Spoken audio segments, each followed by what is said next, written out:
Las viejas historias solo desaparecen cuando dejamos de contarlas. Y es que durante siglos nuestros antepasados han explicado el mundo a través de mitos susurrados al calor del fuego. Criaturas de los bosques, espíritus del agua y gigantes que se han olvidado. Este podcast nace para que esos susurros no se pierdan del todo. Soy Andrea y te doy la bienvenida a un nuevo episodio de Hoguera y Leyenda. Prepárate algo fresquito y déjate llevar por el eco de nuestras leyendas.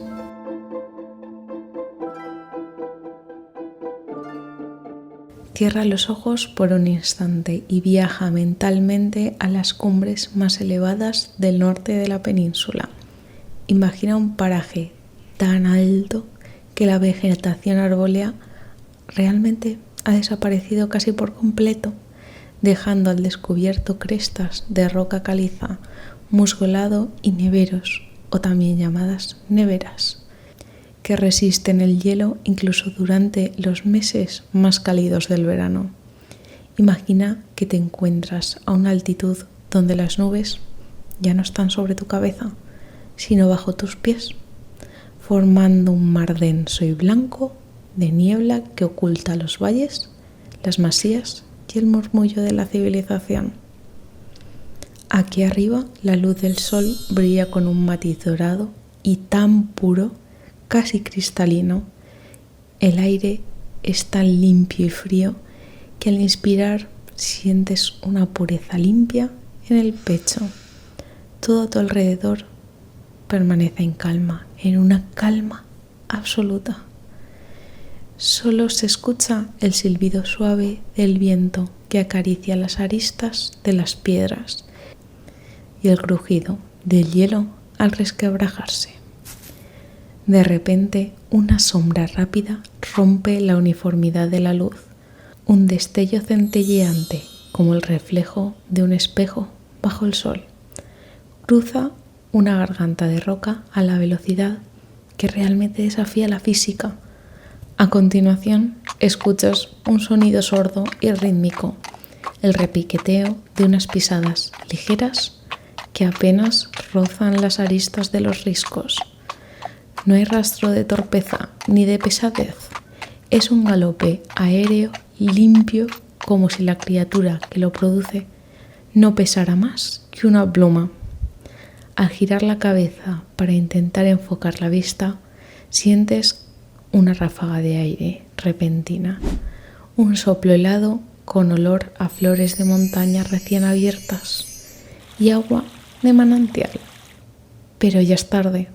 A lo lejos solo puedes ver desvanecerse una estela blanca, una silueta elegante que ha saltado sobre el vacío para perderse más allá del límite donde el cielo se une con la cumbre.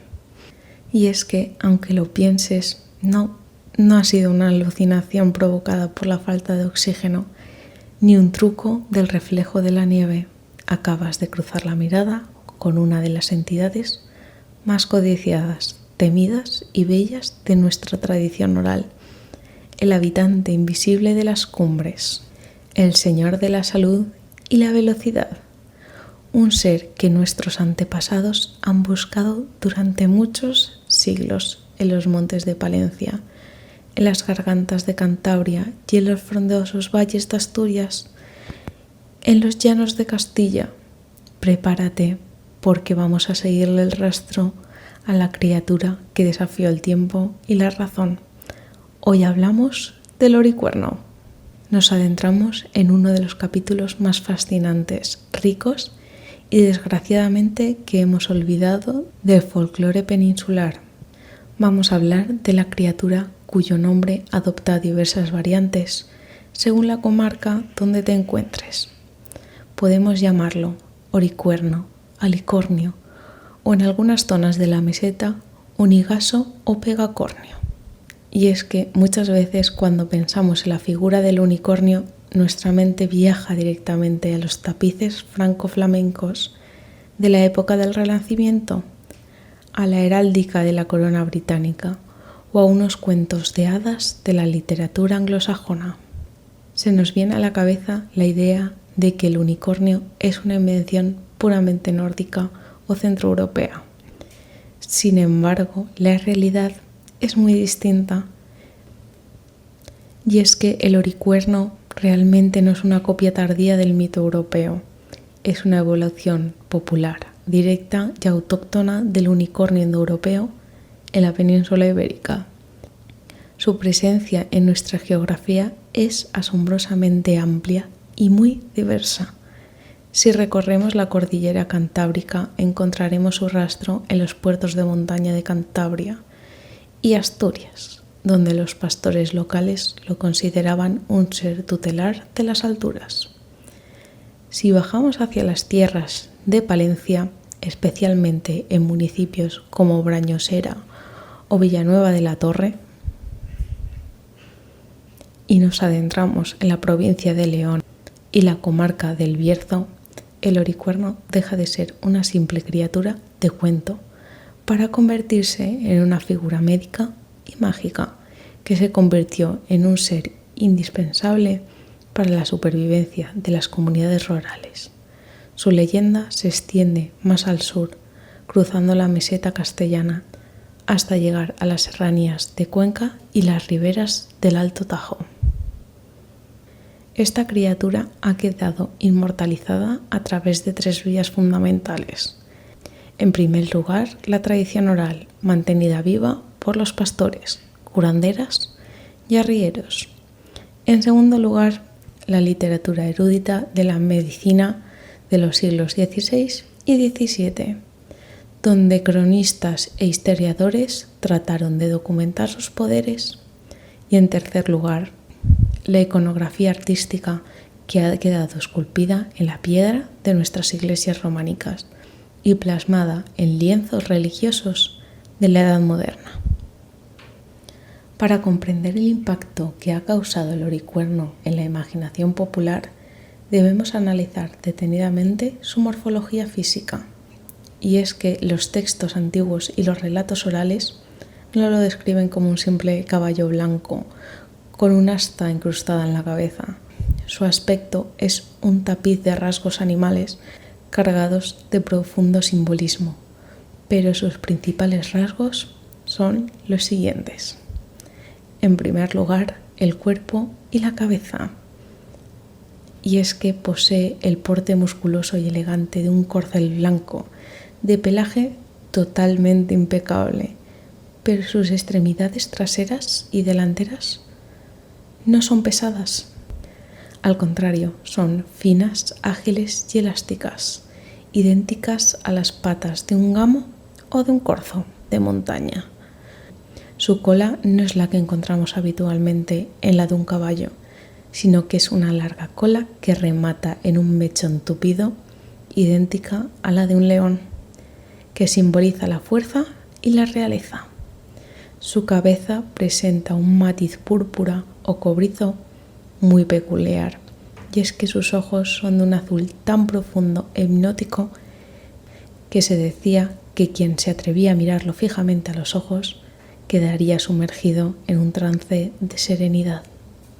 Continuamos con las alas sobre los cascos, y es que este es sin duda su rasgo más diferencial y el que valió el nombre de alicornio en la zona cantábrica y asturiana. Justo por encima de los cascos, en los espolones de las patas, le nacen unas pequeñas alas plumosas. Estas alas realmente no le sirven para volar a gran altura como si fuese un Pegaso, sino simplemente para anular la gravedad al contacto con el suelo. Y es que gracias a ellas logra galopar a una velocidad colosal, flotando sobre despeñaderos y saltando de risco en risco como si fuese un relámpago, haciendo imposible que el ojo humano pueda enfocarlo más de unos segundos. Por último, el cuerno tricolor. En el centro de su frente se alza su rasgo supremo, un cuerno largo, potente y retorcido en una espiral perfecta que, a diferencia de las representaciones modernas que lo muestran totalmente blanco, el cuerno del oricuerno realmente es tricolor. La base es de un blanco puro como la leche En el centro es negro como la noche y la punta agudiza es de un rojo vivo como el fuego o la sangre. Podemos decir que el oricuerno es un animal de una pureza absoluta. Este aborrece la podredumbre, el fango y las zonas habitadas por el ser humano.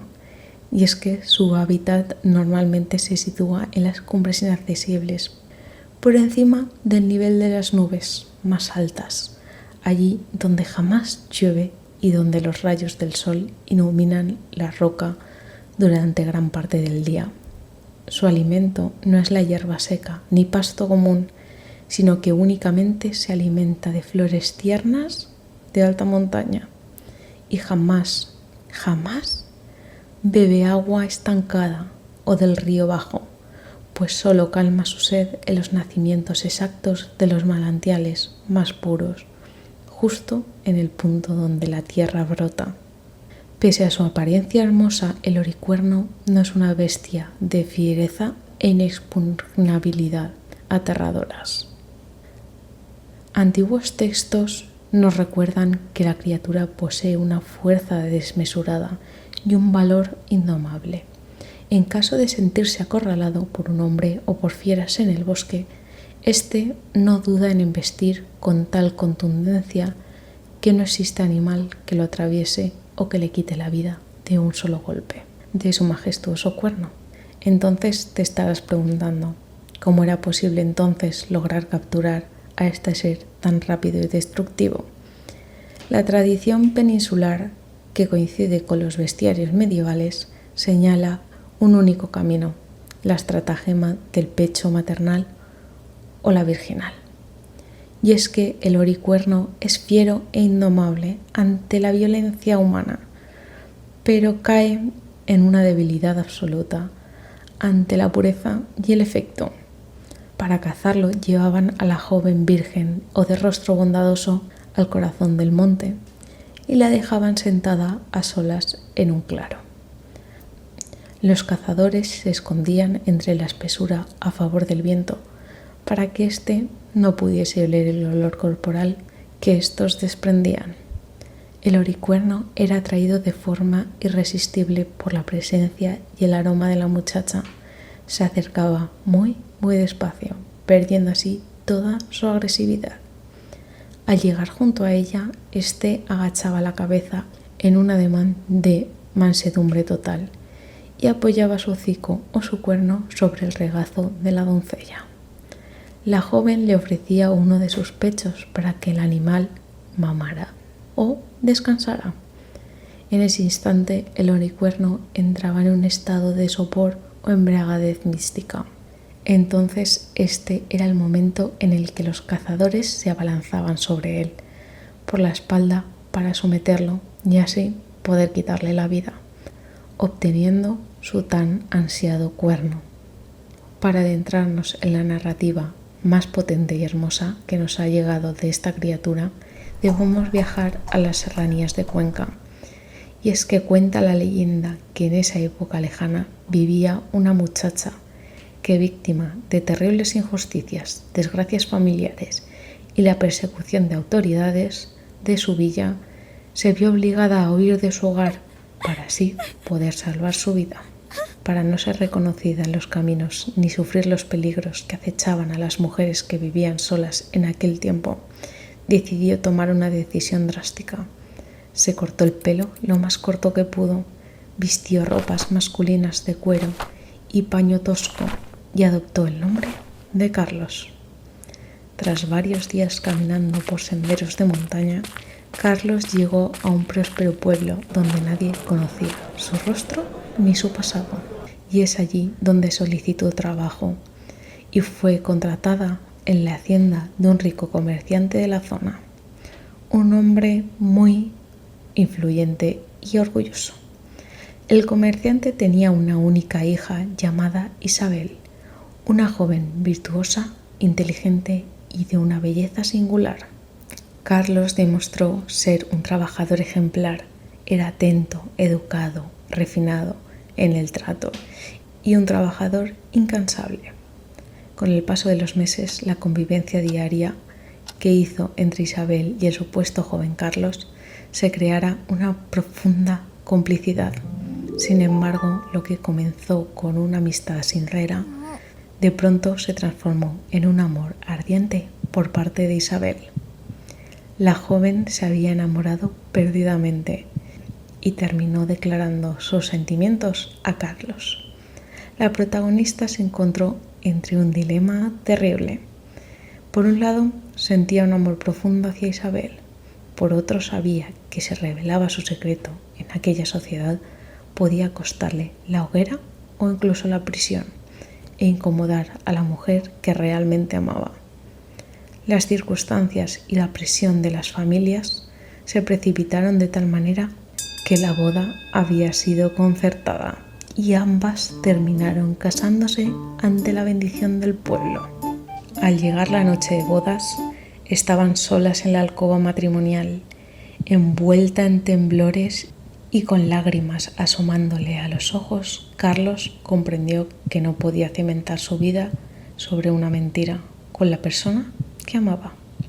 Se arrodilló ante Isabel y logró confesarle la verdad, que realmente no era el hombre que todos creían que era. Confesó, rompiéndose por completo, que era una mujer, que huyó de la desgracia y que la amaba con todo su corazón, pero que si deseaba rechazarla y delatarle muy a su pesar, entendería su trágico destino. Isabel, al escuchar la confesión, muy atenta y en silencio, en lugar de gritar o sentir ira, miró a su esposa a los ojos, le tomó las manos con ternura y le respondió que realmente lo que le había enamorado era su alma y su corazón, no la forma en la que vestía. Por esto se convirtió en su cómplice y guardiana. Seguirían viviendo ante el mundo como lo que habían sido hasta ahora, como marido y mujer, y que nadie se enteraría jamás del secreto que guardaban. Pasó un año entero. El matrimonio vivía en una armonía perfecta dentro de la casa, pero fuera de ella la sombra del pueblo empezó a oscurecerse. En la villa se esperaba con ansia el anuncio de un embarazo que diera un heredero a la herencia del comerciante. Al ver que los meses pasaban y pasaban e Isabel no quedaba encinta, los vecinos empezaron a murmurar cada vez más. Los rumores maliciosos se extendieron como la pólvora. Decían que en verdad Carlos no era un hombre, que carecía de hombría o que guardaba algún secreto vergonzoso. El rico comerciante, dolido en su orgullo y cansado de las burlas de sus vecinos, decidió tomar cartas en el asunto e ideó un plan para desenmascarar públicamente a su yerno. Convocó a todas las autoridades y vecinos a un gran banquete en su casona y mandó disponer el salón de una forma muy concreta. Colocó en la mesa sillas a dos alturas distintas, unas muy altas y otras extremadamente bajas. El comerciante, que creía torpemente en la superstición de que la mujer, por instinto de recato, con sus faldas elegiría sentarse en la silla baja, mientras que un hombre escogería sin dudar la silla más alta. Pero por suerte Isabel descubrió la trampa que su padre había ideado y previno a Carlos. Durante el banquete, la protagonista caminó con paso firme y se sentó en la silla más alta de la mesa, desbaratando la primera sospecha del comerciante. Sin embargo, el padre de Isabel no quedó satisfecho todavía. Decidió llegar hasta el fondo de la cuestión. Organizó una gran jornada de cacería en el bosque, en la que convocó a todos los hombres del pueblo, incluido a Carlos. El plan final era definitivo. Tras una dura cacería en el monte, el comerciante llevaría a todos los cazadores a bañarse desnudos en las pozas del río del pueblo. Allí, a la vista de todos, no habría ropa ni disimulo posible que pudiera ocultar la condición de Carlos. Llegó el día señalado. La cacería se desarrolló en un ambiente tenso y al caer la tarde los hombres se dirigieron al río. Uno a uno los cazadores se quitaron sus ropas y se lanzaron entre risas al agua. Carlos, sintiendo que su vida, su honor y su amor por Isabel empezaban a tener un final trágico, se retiró unos metros río arriba y se sentó sobre una roca plana a la orilla del agua, con la cabeza escondida entre las manos, esperando el desastre inevitable. Pero en aquel instante de desesperación absoluta ocurrió el milagro. La vegetación del frondoso bosque se abrió sin hacer prácticamente ruido. De entre la penumbra de las hayas emergió una figura impresionante, un corcel blanco de cola de león, ojos azules y un cuerno tricolor que resplandecía en la oscuridad. Si te lo estás preguntando, sí, era el oricuerno. La bestia fiera no atacó, avanzó con elegancia y mansedumbre hasta detenerse justo enfrente a la joven aterrorizada. El oricuerno miró a Carlos con sus ojos celestiales y mediante el impulso místico le indicó que se desnudara sin miedo. Carlos, sintiendo una paz divina que inundaba su cuerpo, se despojó de sus ropas y en ese momento el oricuerno alzó su cabeza. Con la punta roja de su cuerno milagroso trazó una cruz mágica en el aire y la estampó suavemente sobre el empeine del pie de la muchacha. Esa noche coincidía con la noche de San Juan. En el precioso instante en el que la punta del cuerno tocó su piel, una corriente de energía purificadora recorrió el cuerpo de Carlos. Su anatomía se transformó por completo. La magia del oricuerno le otorgó el sexo masculino y la condición de hombre real, salvando así su vida y cumpliendo su deseo más profundo. El oricuerno se dio la vuelta y desapareció en la espesura rápidamente. Carlos, radiante y lleno de fuerza, caminó hacia el río y se lanzó al agua junto al resto de hombres. Su suegro y los vecinos presenciaron la verdad innegable y las murmuraciones se apagaron para siempre. Carlos regresó a la casona, corrió al balcón donde lo esperaba Isabel y ambos se fundieron en un abrazo eterno, viviendo felices su amor plenamente correspondido. Lo que hace que la historia del oricuerno sea verdaderamente deslumbrante es que no se quedó en un bonito cuento de cacerías y metamorfosis. Este mito ha logrado dejar una huella física, médica y patrimonial que ha logrado sobrevivir en nuestros pueblos prácticamente hasta nuestros días. En el ámbito de la etnología y la medicina popular, el cuerno del anicornio ha sido considerado uno de los amuletos y remedios curativos más potentes del norte de España. En comarcas como El Bierzo, en León, en diversos valles de Cantabria y en pueblos palentinos de Brañosera y Villanueva de la Torre, los antropólogos han documentado la existencia de pequeñas reliquias familiares conocidas coloquialmente como el cornín del alicornio. Estos trozos de cuerno pasaban de generación en generación como la posesión más valiosa de la familia, o bien se custodiaban en la sacristía de la iglesia del pueblo como bien común para el uso de todos los vecinos que vivían en él. Con este fragmento se preparaba el famoso agua de alicor o agua de alicornio, y es que el ritual era muy preciso. Primero había que llenar un caldero o una orza con agua limpia sacada del manantial. En segundo paso, la persona que poseía la reliquia tomaba el cornín y trazaba sobre el agua un número impar de cruces, que habitualmente eran 3 cruces.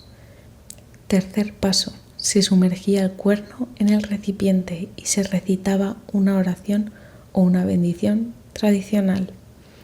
Y por último, tras dejar reposar la mezcla, el agua adquiría propiedades curativas instantáneas. Es fundamental remarcar un detalle etnológico clave, y es que el agua de licor no debía beberse jamás. Esta se utilizaba de manera exclusiva de forma tópica y externa, es decir, que se aplicaba mediante paños húmedos sobre la piel para sanar picaduras de abeja, mordeduras de víboras, serpientes o perros rabiosos, tanto en seres humanos como en ganado doméstico, logrando así deshinchar las heridas y extraer el veneno en pocas horas. También se podía utilizar el cuerno raspando para elaborar polvos contra el mal de ojo, la epilepsia y los males de estómago. El poder del alicornio contra la ponzoña no era una simple creencia en campesinos indocumentados. Los eruditos dedicaron páginas a describir las propiedades definitivas que el cuerno de esta criatura castellana poseía contra cualquier veneno natural o sobrenatural. Años más tarde, en 1578, el autor Maximiliano Calvi, en su Tratado de la Hermosura y el Amor, utiliza a este animal como una metáfora moral y filosófica, escribiendo que el amor verdadero es como el alicornio que torna saludable cualquier agua emposada a donde bebere, mientras que el deseo vil es como un sapo abominable que envenena las fuentes cristalinas. Y es que estaba tan arraigada la fe en las propiedades del oricuerno que existe un episodio histórico célebre.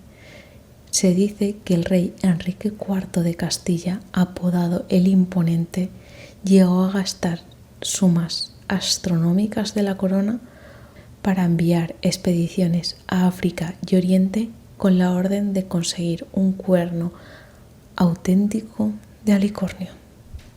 El monarca confiaba en que los polvos del cuerno rayado solucionarían sus problemas de virilidad y así le permitirían engendrar un heredero. Obviamente, lo que sus emisarios le trajeron a precio de oro no fue más que un cuerno de rinoceronte, un animal que por entonces era completamente desconocido en la península. En caso de que quieras ver al oricuerno con tus propios ojos, hoy en día solo tienes que hacer una ruta por el patrimonio artístico de nuestro país.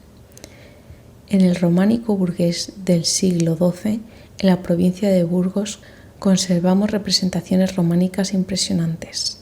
En la iglesia de Soto de Bureba puedes contemplar en la portada principal una dovela donde está perfectamente esculpido un unicornio castellano, y muy cerca, en la iglesia de Bárcena de Pienza, un capitel de la nave muestra a dos alicornios enfrentados de una belleza plástica increíble. Y en el lienzo de San Millán de Cogolla, en La Rioja, en el famoso monasterio de San Millán de la Cogolla, se conserva un impresionante cuadro pintado por el fraile y artista Juan Ricci. En él se representa la mítica batalla de las Acinas, donde el patrón de Castilla, San Millán, interviene para ayudar a las tropas cristianas. Lo fascinante del cuadro es que San Millán no aparece cabalgando sobre un caballo blanco tradicional, sino que aparece montado sobre un deslumbrante alicornio de cuerno espirado y empuñando una espada flamígera como símbolo de pureza divina y victoria sobre el mal. Antes de cerrar el repaso por su huella geográfica, no podemos dejar de mencionar una curiosidad maravillosa, y es que en la provincia de León existe otra criatura que recibe el nombre de alicornio, pero que físicamente es muy distinta al que hemos descrito durante este episodio. Como documentan investigadores como Jesús Callejo y Toño Benavides, en la zona de Cabrera se hablaba del alicornio bicéfalo, un ave gigantesca similar a un águila, colosal con garras de león, pero que poseía 2 cabezas y un cuerno sobre cada una de ellas. Y es que la leyenda cuenta que las aguas del río Caprada bajaban mortalmente envenenadas y solo este alicornio bicéfalo podía beber de ellas. Al introducir sus cuernos en el cauce, el veneno se neutralizaba aguas abajo, permitiendo beber al resto de animales del monte. Se decía que el último murió en la cima del picón y que los vecinos guardaron uno de sus cuernos en la localidad de Peñalba. De esta criatura tan extraña y voladora podemos hablar en profundidad en un futuro episodio, si así lo quieres. Llegamos al final de este viaje por las cumbres de la memoria peninsular. Revisitar la leyenda del oricuerno o alicornio nos demuestra la inmensa riqueza y sensibilidad que atesora nuestra mitología popular. A menudo miramos hacia afuera buscando criaturas fantásticas, fascinados por los bestiarios de otras culturas, sin darnos cuenta que nuestras propias montañas albergan historias de una potencia narrativa arrolladora. Y es que en el oricuerno no solo hay una bestia de cuento, hay una lección sobre el respeto a la naturaleza pura. Hay rituales curativos que aliviaron el dolor de nuestras gentes en épocas oscuras.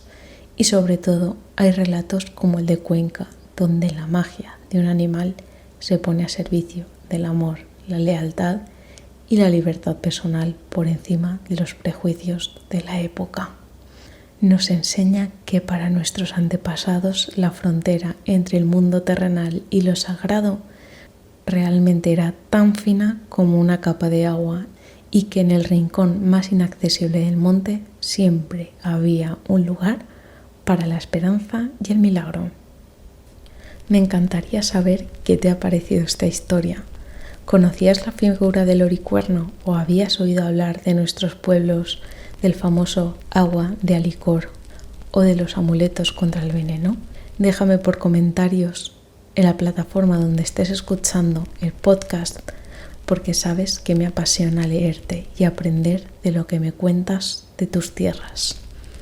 Si te ha gustado este viaje a las cumbres, no olvides compartir el episodio con alguien que le apasionen las leyendas de nuestra tierra y dejar una valoración para que siga creciendo y sigamos contando historias al calor de la hoguera.